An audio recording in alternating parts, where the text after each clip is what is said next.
नमस्कार साथियों। आज हम लोग स्टार्ट करेंगे त्रिकोणमिति। पीछे हम लोग जो है लगभग 4 से 5 चैप्टर समाप्त कर चुके हैं। आज जो है 10th क्लास का सबसे इम्पोर्टेंट चैप्टर है, सबसे महत्वपूर्ण चैप्टर है, जो कि सबसे ज्यादा क्वेश्चन आपको पूछा जाता है, और वो है क्वेश्चन वो है आपको त्रिकोणमिति। त्रिकोणमिति से लगभग 30 मार्क का क्वेश्चन पूछा जाता है। तो चलिए हम आज जो है त्रिकोणमिति स्टार्ट करते हैं। चलिए स्टार्ट करते हैं। समझेंगे सबसे पहले कि त्रिकोणमिति होता क्या है और इसमें हमें डिस्कस क्या करना है, क्या जानना है। तो हम लोग हेडिंग देते हैं क्या, त्रिकोणमिति।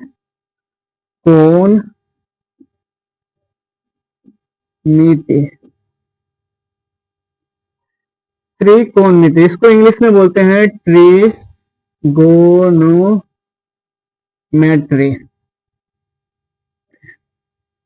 यहां से आएंगे तो देखेंगे कि हम लोग त्रिकोणमिति होता क्या है, इसमें हम लोग डिस्कस क्या करने वाले हैं, तो ये समझते हैं। त्रिकोणमिति देखेंगे तो ये 3 शब्दों से बना है। एक है कोण और एक है मिति। मतलब 3 होता है, और ये कोणों मतलब, और मिति का मतलब होता है मापना। मतलब ये कि 3 कोणों वाला जो है त्रिभुज जो होगा उसके बारे में हम लोग डिस्कस करेंगे। ठीक है, अब यहाँ पे आएंगे तो 3 कोणों को मापना है, तो वो 3 कोण होता किसमें है, तो त्रिभुज में। मतलब त्रिभुज के बारे में हमको समझना।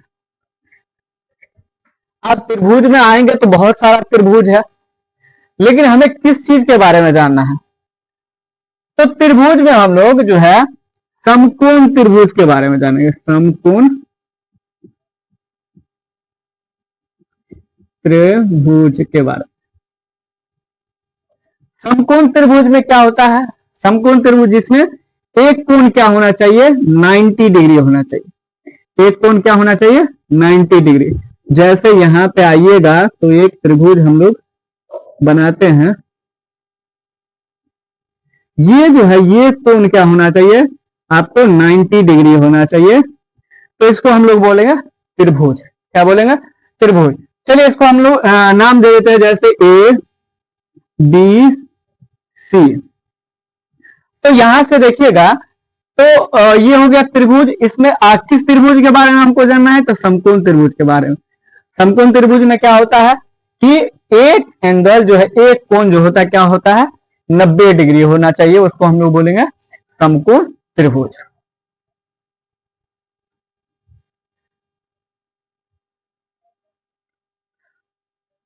अब आगे आएंगे तो यहां से देखेंगे ये जो है आपको 90 डिग्री, ये तो हम लोग समझ गए। और आएंगे तो यहाँ पे एक देखिएगा तो ये होता है आपको एक थीटा, और ये एक थीटा होता है।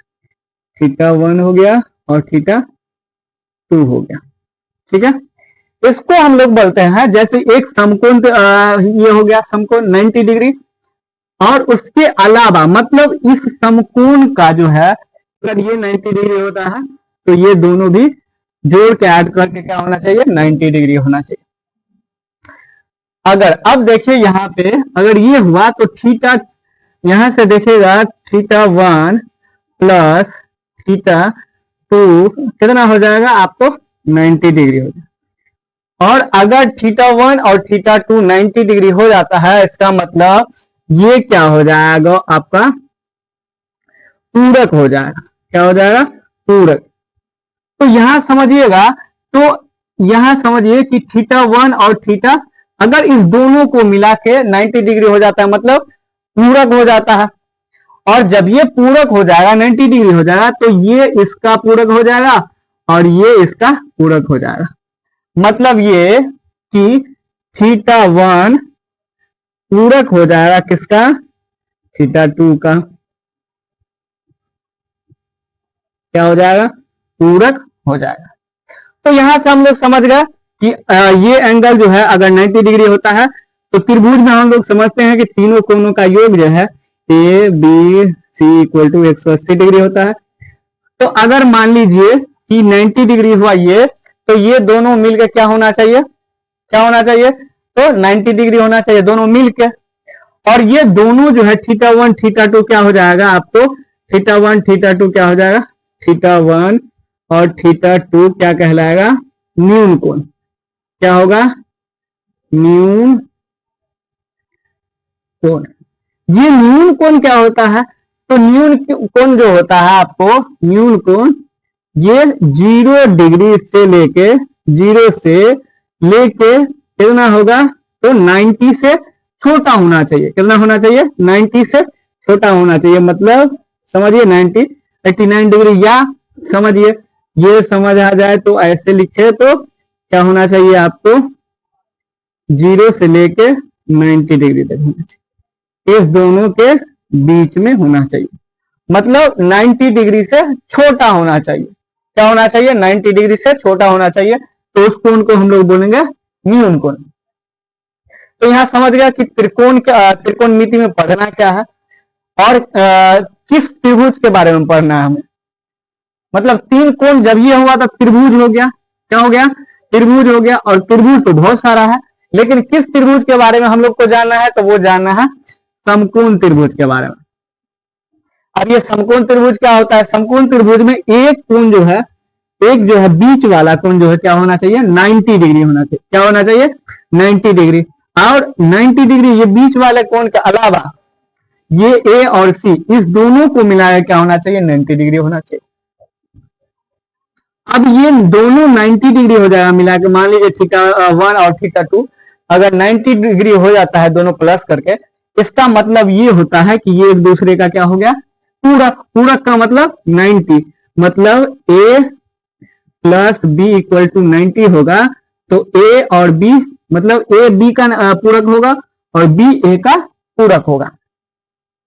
वही चीज हम लोग लिखे हैं, θ1 θ2 अगर 90 डिग्री होता है तो θ1 और θ2 क्या हो जाएगा, एक दूसरे का क्या हो जाएगा, पूरक हो जाएगा। और θ1 θ2 क्या होना चाहिए, न्यून कोण होना चाहिए। न्यून कोण मतलब होता है कि 0 से बड़ा और 90 डिग्री से छोटा, 0 से बड़ा और 90 डिग्री से छोटा, तो वो क्या कहलाएगा, न्यून कोण कहलाएगा।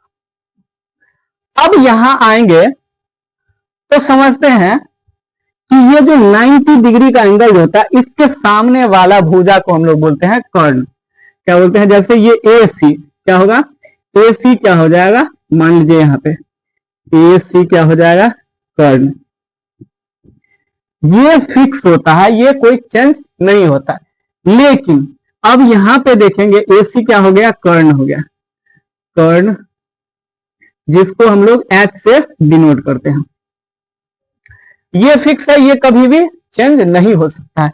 लेकिन आगे आएंगे तो ये जो है, ये भुजा और ये भुजा मतलब ए बी और बी सी, ये डिपेंड करता है एंगल पे, डिपेंड करता है थीटा पे।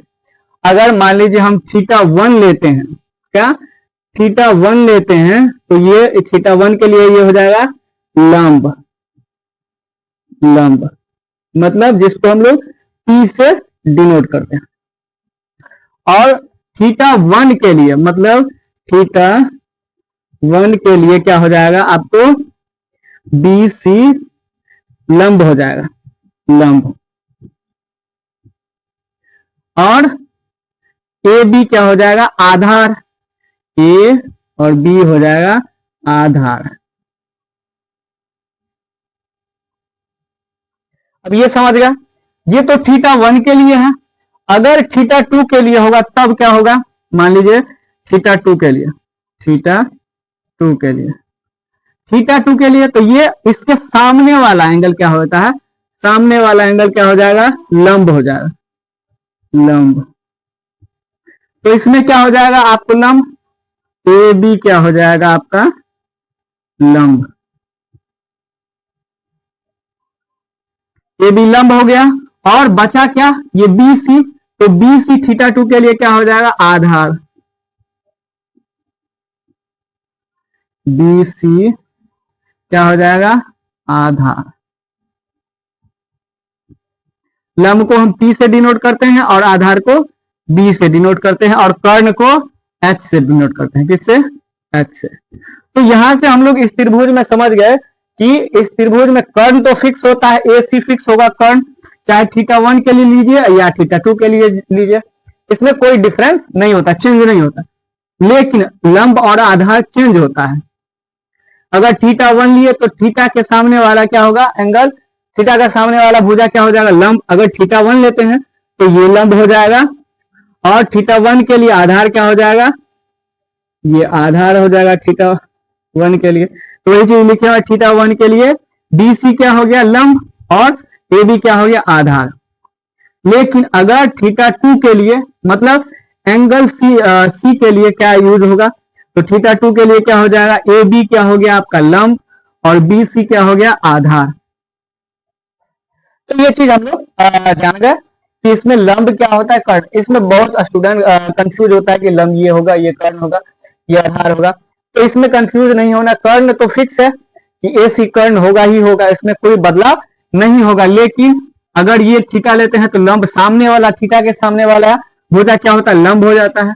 अगर थीटा 1 के लिए हुआ है तो इसका लंब ये हो जाएगा, और थीटा 2 के लिए आधार क्या हो जाएगा, तो आधार ये हो जाएगा। थीटा 1 के लिए आधार ये हो जाएगा। तो यहाँ हम लोग जो है इंट्रोडक्शन समझे, देखेंगे कि हमें जानना क्या है समकोण त्रिभुज के बारे में। मान लीजिए कि हमारे पास ये क्या हो गया, ए बी और ये सी, इसको हम लोग बोलते हैं क्या, एच। इसको क्या बोलेंगे, अगर थीटा के लिए होगा तो ये होगा पी, और ये हो जाएगा बी। ठीक है। अब अगर मान लीजिए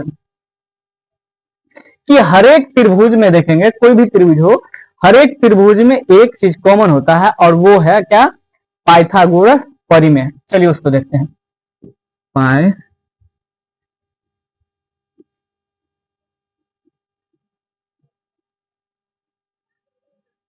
पाइथागोरस प्रमेय।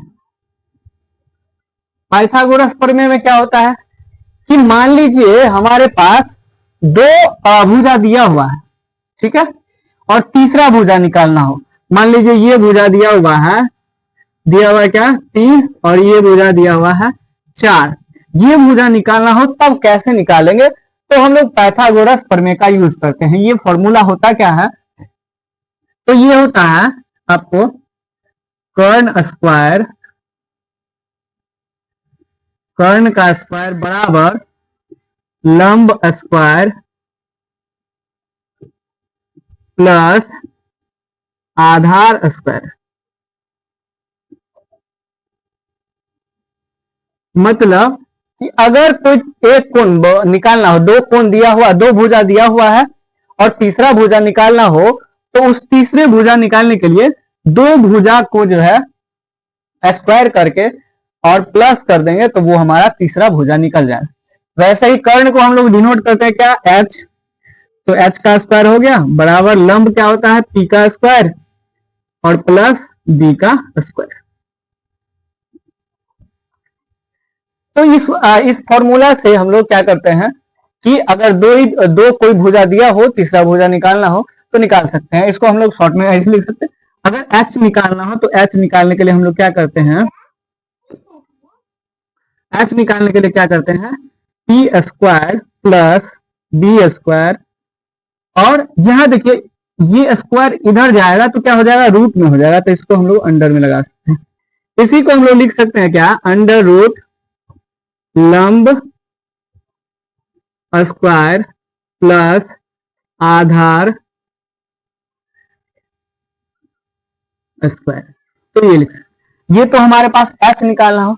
अगर मान लीजिए हमारे पास क्या हो कि हम एच दिया हुआ हो, बी दिया हो, पी निकालना हो, मतलब कर्ण दिया हो और आधार दिया हो, लंब निकालना हो, तब क्या करेंगे, तो लंब निकालने के लिए हम लोग क्या करेंगे, इसी में देखिएगा तो पी स्क्वायर बराबर, इसको हम अगर इधर लेके चले जाए तो हो जाएगा, मतलब H square minus H square,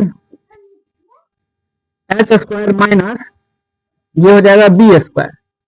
तो यहां से देखिएगा P बराबर क्या हो जाएगा आपको, H square minus B square का अंडर रूट। इसी चीज को हम लोग लिख सकते हैं क्या, अंडर रूट, यहां आइएगा तो कर्ण का स्क्वायर माइनस आधार स्क्वायर। तो ये चीज हो गया। दूसरा क्या होता है कि हमारे पास h दिया हुआ, कर्ण दिया हुआ है और आधार दिया हुआ है। तो यहां देखिए लंब निकाले, लेकिन अगर लंब दिया हुआ है, कर्ण दिया हुआ है, तो आधार कैसे निकालेंगे? तो उसके लिए same to same formula use करेंगे। यहां देखिए अगर इस पी स्क्वायर को, लंब को इधर लेके आ जाए तो बी स्क्वायर आ सकता है। तो यहां पे देखेंगे तो बी स्क्वायर इक्वल टू लिख सकते हैं H square minus P square. और इसी चीज को हम लोग लिखते हैं क्या क्या लिख सकते हैं? बी बराबर, मतलब आधार बराबर लिख सकते हैं H square minus P square. और अगर इसी को लिखा जाए तो ये हो जाएगा क्या? कर्ण स्क्वायर माइनस लंब का स्क्वायर। तो इस हिसाब से हम लोग अगर दो भुजा दिया हुआ हो, तीसरा भुजा निकालना हो तो आराम से निकाल सकते हैं, चाहे कोई दो भुजा दिया हुआ। जैसे यहाँ पे देखिए P दिया हुआ है 3 और B दिया हुआ है 4। हमको H निकालना है, मतलब अगर मान लीजिए हमको निकालना हो AC निकालना हो, ठीक है। और यहाँ पे दिया हुआ है क्या? AB दिया हुआ है इक्वल टू 3 और BC दिया हुआ है क्या? Equal to 4। मतलब AC हमको निकालना है। तो AC निकालने के लिए हम लोग क्या कर सकते हैं? अंडर रूट AB का square, AB square plus BC square कर सकते हैं।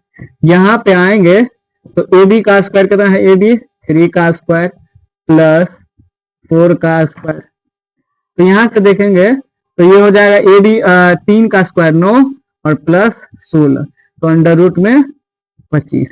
मतलब AC क्या हो जाएगा आपका? 5। तो ऐसे निकाल